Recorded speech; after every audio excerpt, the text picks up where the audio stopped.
One of the most important things to Shoppa's is the safety and security of our fellow associates, families, and customers. Our founder, Jimmy Shoppa, sits down with Chief Medical Director, Dr. Scott Connard, to help us better navigate the complexities of dealing with COVID-19. Scott, I'm so glad you joined us this afternoon and able to make this. And I'm really excited to be bringing what we're talking about to our people. And there's so much anxiety, as you know, so much fear. And I'm looking forward to getting some words of wisdom and some advice and really just listening and learning from you a little bit today. I'm so excited to be here, Jimmy. And as you know, I've been working with companies all over the United States. We've got 24 companies we've actually done their COVID strategy since March, and we've just been gutting it out, figuring it out. We're in the war against COVID every single day, so there's a lot that we've learned. You started helping our company back in March, about when this happened, and I feel like I invented the word pandemic because I was definitely panicking.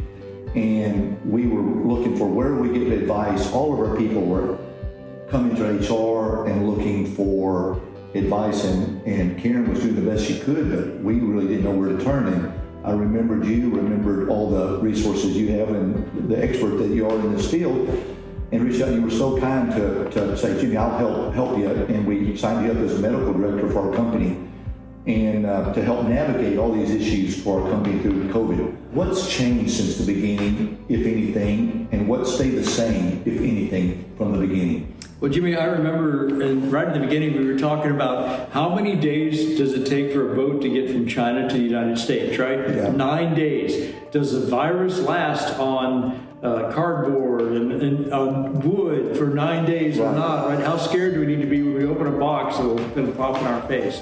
And we've learned a lot since then, and we know that it only lasts for 2 days. So there's no problem with things that, in fact, there was a time when we didn't have enough masks. I would take a mask and wear it and then put it aside for 3 days. Actually, I had 4 masks and wear the next one, the next one, the next one, because we know that the virus doesn't last that long. We are spending millions of dollars cleaning warehouses, cleaning distribution centers. Anytime someone would get COVID, we would spend all this money cleaning it with these deep cleaning. We know that's not necessary now.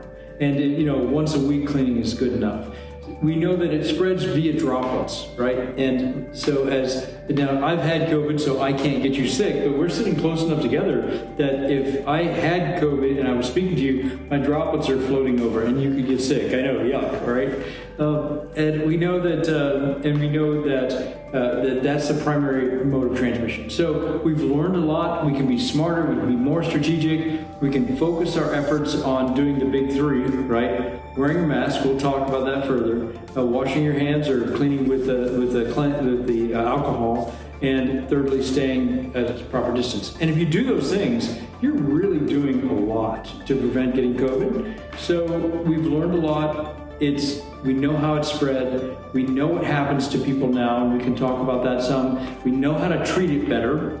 So the mortality's gone from, wow. I mean, there were older people that we were losing. Over 10% of people who got COVID were dying. We've now got that down, so it's much, much lower. We know how children are affected. I mean, there's just a lot of important things that have changed.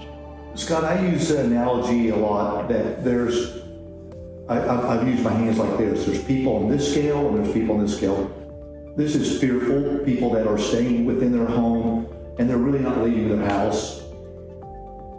This is people that think it's all a scam. That's right. So how should we be living? I think it's a great question, Jimmy.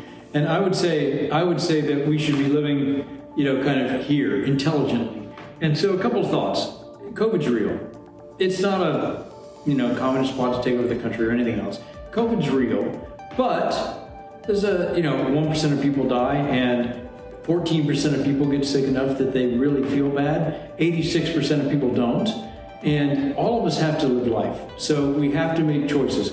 Life is risk management, right? How fast you drive. Do you wear a seatbelt? Do you eat healthy food or not healthy food? Do you take your medicines or not? Do you all those things. We're all involved in risk management every day. This is just another example. And so, if you are older, and particularly we're going to talk about who's at greatest risk, it's people who have prediabetes or diabetes.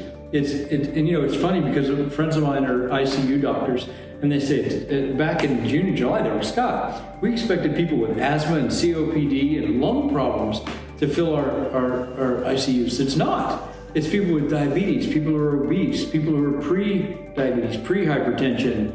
They're the ones that are getting really, really sick. So, again, to answer your question, if you have diabetes or pre-diabetes, or you have medicines that compromise your immune system, or if you're older, and I'm 60 now, I'm in that older group. And when I got COVID, man, it was a bad experience.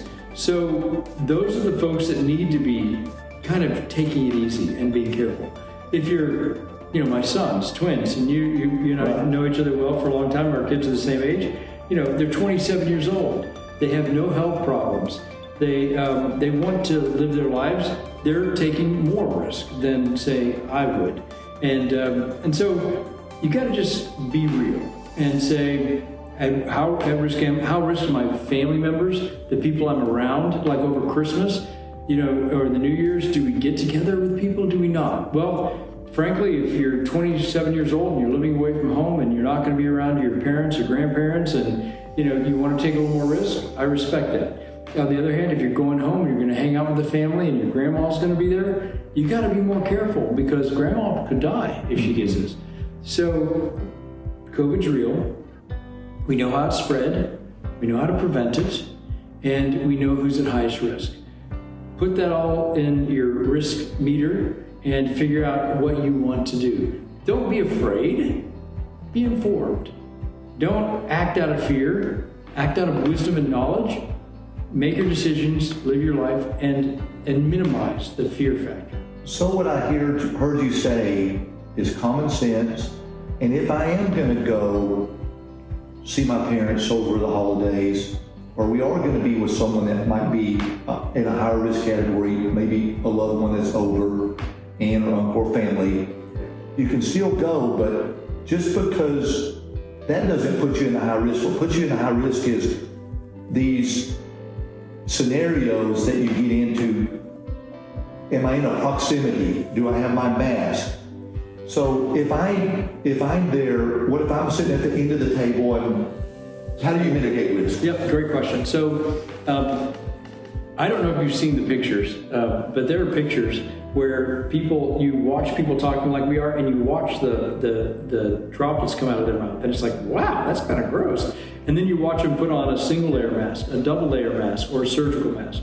And it's clear that it makes a huge difference. So when you're not eating or drinking, and you're going to be around somebody who is at high risk, put a mask on. Love them, right? Give them the gift of life, right? And the problem with COVID is you don't know you're sick when you're sick, right? You get COVID. For 2 days, you cannot infect other people. For 2 days, you're making everybody you're around sick, and you don't know you're sick. And the 5th day, you learn you're sick. So you almost have to always act like you're sick.